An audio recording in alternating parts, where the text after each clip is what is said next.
I was invited to represent EKLIPSE and present to you our approach. EKLIPSE is a European project which aims to create a light, transparent, and self-sustained mechanisms for science policy society interface in a European level regarding biodiversity and ecosystem services.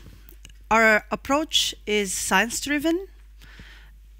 It's quite similar to the approach that some of you may be familiar, used by EKLIPSE, the Intergovernmental Panel for Biodiversity and Ecosystem Services, but it doesn't have direct governmental involvement, and its specificity is of EU relevance only. There was EKLIPSE is a product of a long discussion for a mechanism to support biodiversity and ecosystem services in Europe. This discussion started in 2006, and it is since supported from a number of preparation projects and initiatives, as is EPBRS, the project Spiral, and the project KNU, Knowledge Biodiversity.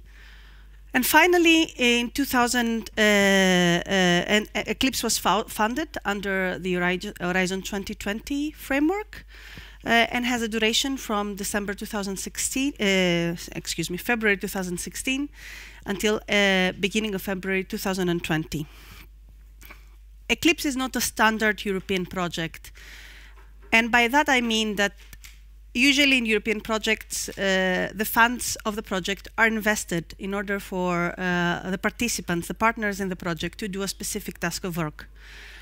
Our aim is a little bit different. The idea is that the EKLIPSE, the partners of the project, are a facilitation team that would like to encourage the community that works on biodiversity and ecosystem services around Europe to work in this mechanism, to embrace the idea of this mechanism. And this is why more than half of the almost half of the budget is invested in actions that are foreseen for people outside our partnership. And I will try to explain more in the future slides. The structure of the project is designed in 6 work packages. The one has to do with setting the governance of the structure work, and we have work packages that are devoted to networking with external partners. We work on building the network of networks that I will explain later. And our main focus is in answering policy questions coming from requesters, either from policy or society or even science around Europe. Another important part of the structure of EKLIPSE is that it has also a formative evaluation process that is constructed inside the project. So we want to achieve science policy society interface. This is something that is a big question today, something that everybody wants to do, especially in science, and policy requests it. But in order to be successful in that, we need to evaluate this process with the people that are working with us and that have a perception for us. So work package 2, it has this function in our project. I will try to shortly describe how EKLIPSE works, how our circle of requests is working. So from time to time, we publish call for requests. In this call for requests, we ask policymakers, NGOs, governments, the DGs of the European Union, anybody that has some kind of question regarding biodiversity and ecosystem services in the European Union that requires knowledge in order to be transformed into some kind of policy, or in order to advise some kind of recommendation in the future, to come to us and apply with a request. We screen these requests that we receive and select a number of them that we feel that are of wider relevance for the current agenda of the European Union, and that they have the most interest at the current point. And we are scoping and framing these requests because sometimes it may be of local interest and we need to make it of European focus. And at the same time, we need to make it feasible. We have a specific time frame, so we cannot answer a question that is extremely wide. After the scoping that is happening together with the requester or with the consortium of requesters, this happens as well, we go again to the community with a call for knowledge. So we are going through a scoping phase through our facilitation team as well, but at the same time, we ask people that hold knowledge on the specific subject to come forward with previous reviews or previous works that have done and have interest for this kind of question.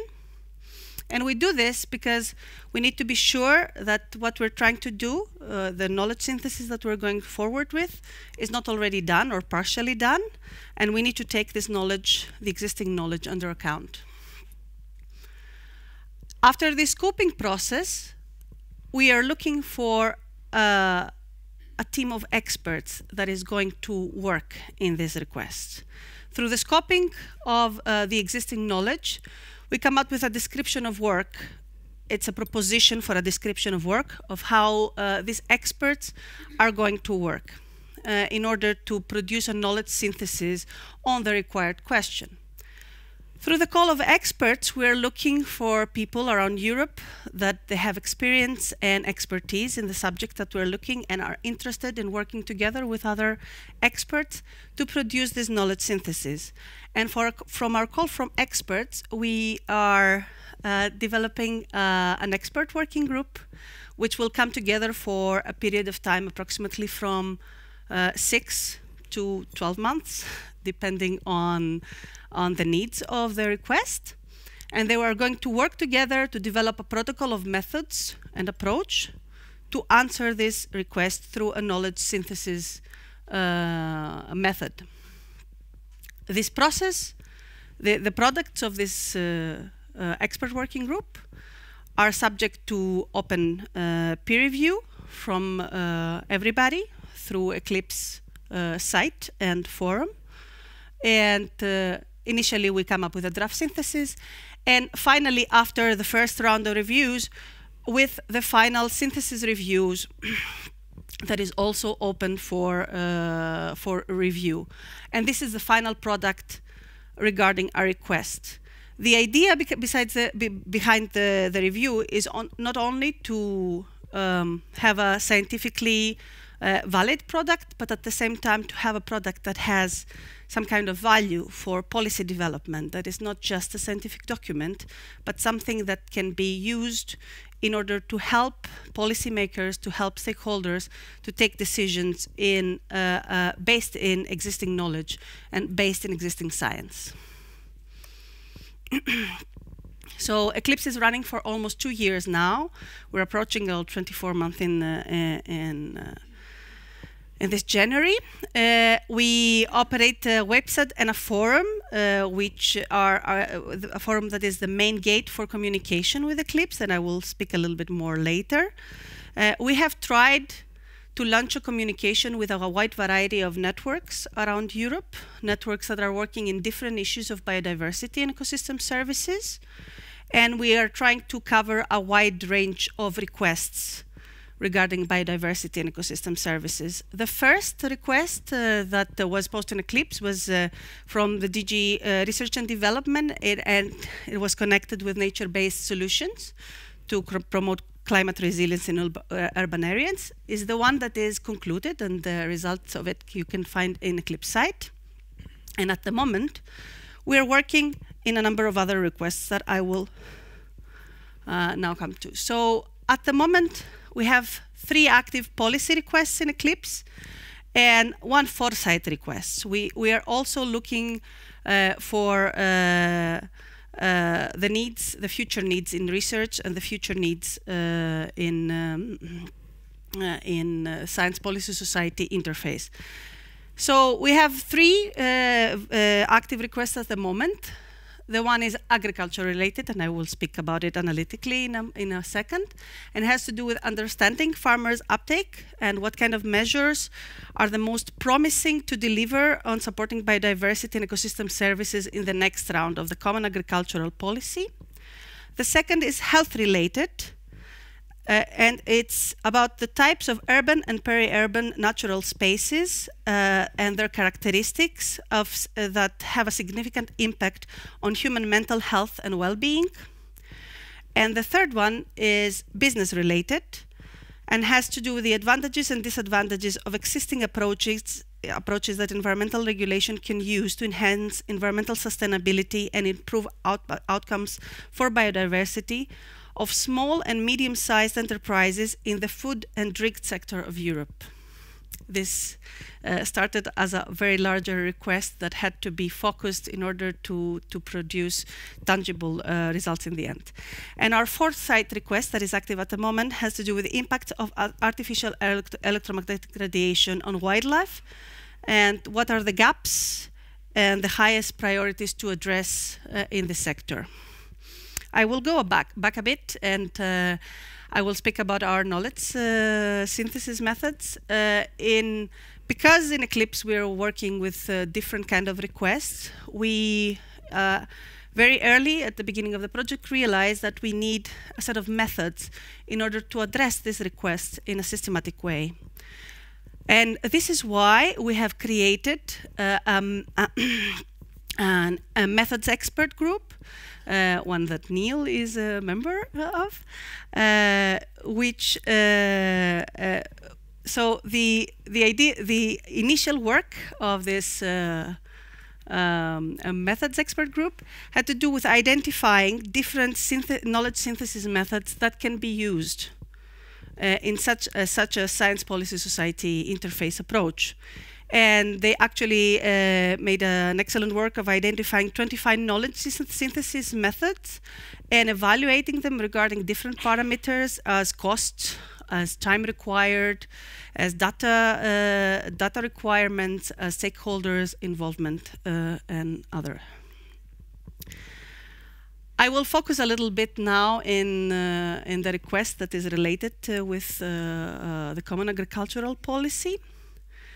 The request was came to us through the IUCN Regional Office for Europe and the Swedish Board of Agriculture, that they both applied with similar requests and have agreed to work together towards this common goal.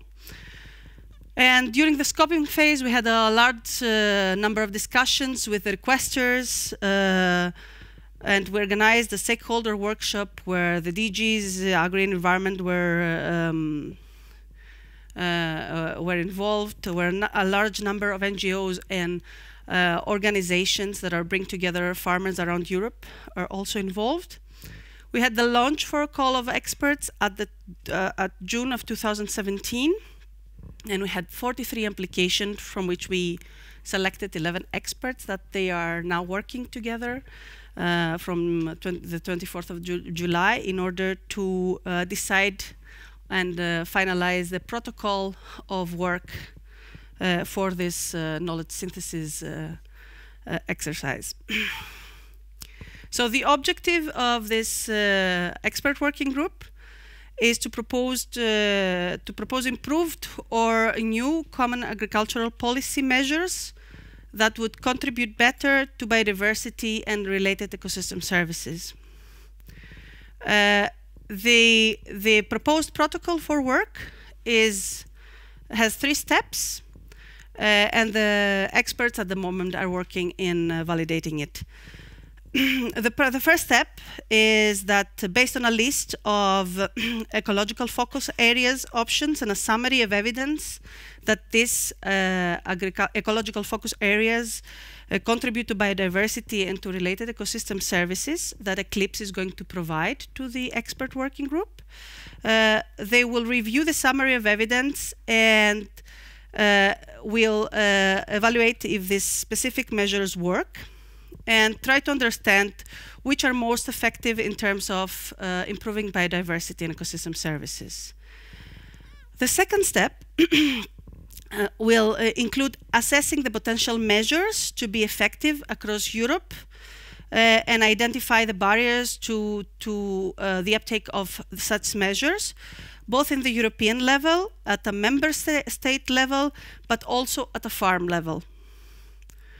In order to do this, they will utilize different methods in each level, of course, and some of them are going to also include, probably, I don't know, actually, this is under discussion from the experts group at the moment, will also try to involve stakeholder involvement in the degree that is possible. And it's highlighted, of course, that it's very important that administrative and socioeconomic factors should be also analyzed during this phase. And finally, the final step of this work would be to provide recommendations to improve the delivery and uptake of these measures, and thus the benefits for biodiversity and related ecosystem services in a European and member state level. This work is currently under development from the expert group, which is working towards validating the protocol.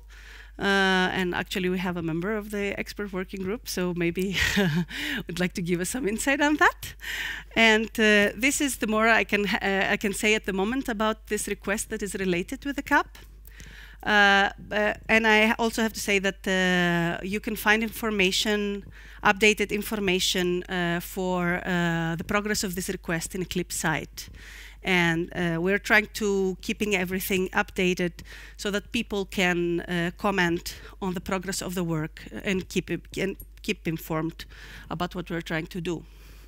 I will try to go back a little bit now to EKLIPSE in general and to what we're trying to do and how we're trying to do it.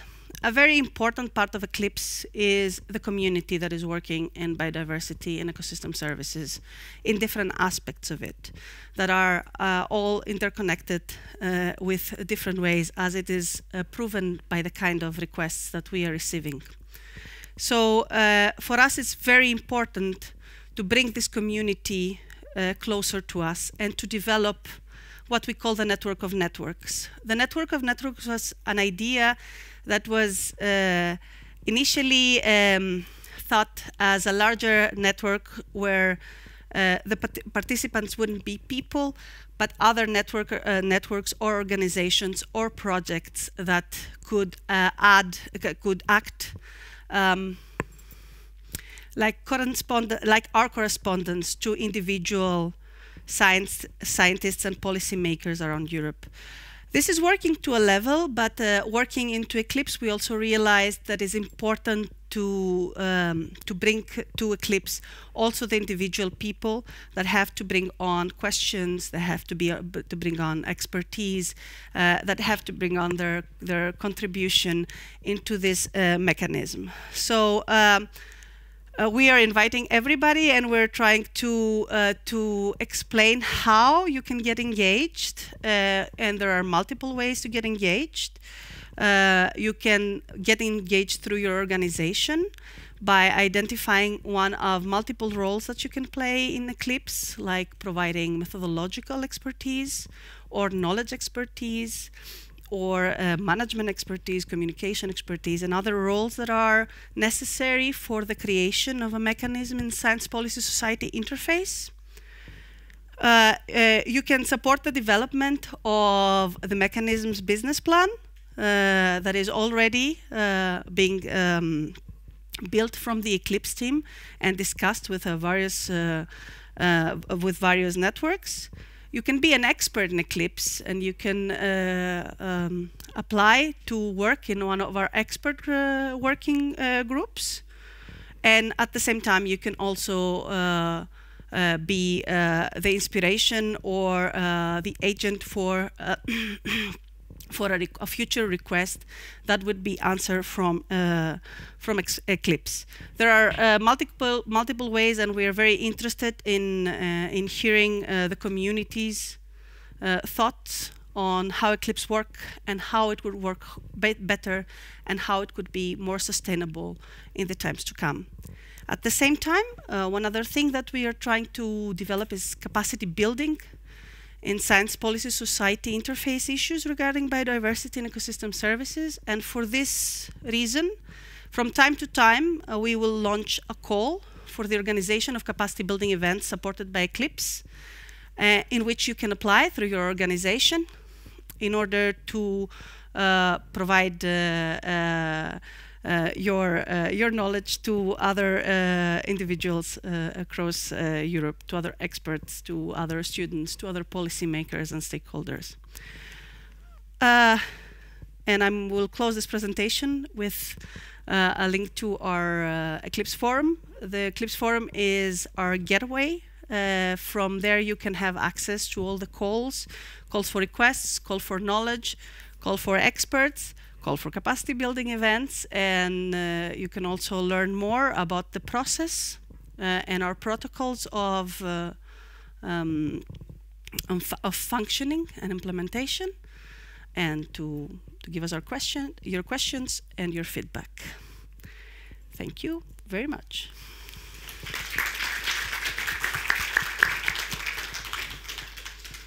Thank you, Zoe, also for telling us how to participate and how you're developing this. I think we can take a few questions directly to Zoe before we go to the more panel discussion with all the speakers.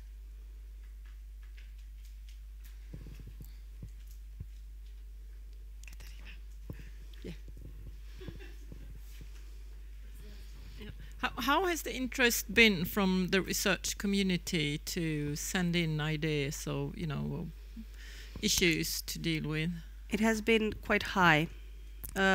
We have actually, what I missed to say is that we very recently launched another call for requests, where we had 18 requests applications, most of them deriving from not most of them, quite a lot of them deriving from DGs of the European Union and from large organizations.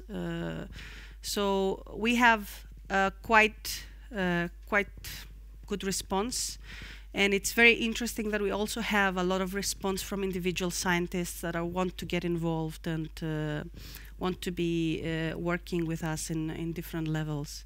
And this is something that we want to pursue. We are trying to pursue the collaboration of networks because it's very important, but because we are living under challenging socioeconomic times and conditions.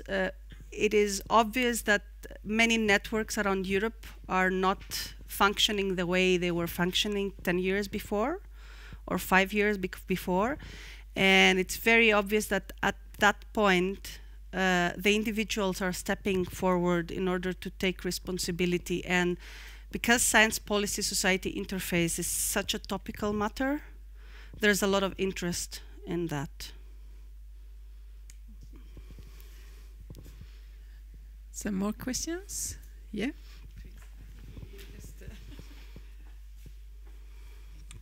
Lisa Andreasen from Micros. Sorry if you have repeated it. I didn't get it in the beginning. Did you say something about how it was funded, this initiative? Or is it funded by request? It is a European project. So until 2020, until February 2020, the funding comes from Horizon 2020 of the European Union. We are working on a business plan in order to see how this is going to work and be funded in the future. So we want to go for some kind of we want the mechanism to be sustainable and to be as much as possible independent. So this kind of considerations are entering the business plan organization, and we hope to find the optimum solution. But hopefully we have 2 more years to do that. So does it mean that you have funding for a certain amount of studies or knowledge? Yes, we need to conclude to answer 10 until the end of the project, and this is our plan. So in the first year, that was the test year, if you want, we only undertook 1 request in order to see how this goes and to test the process. In the second year, we got 3, and now in the third year, we selected even more to go for the scoping phase. So we selected 5 to go on the scoping phase, but it's not sure that we're going to proceed with all of them.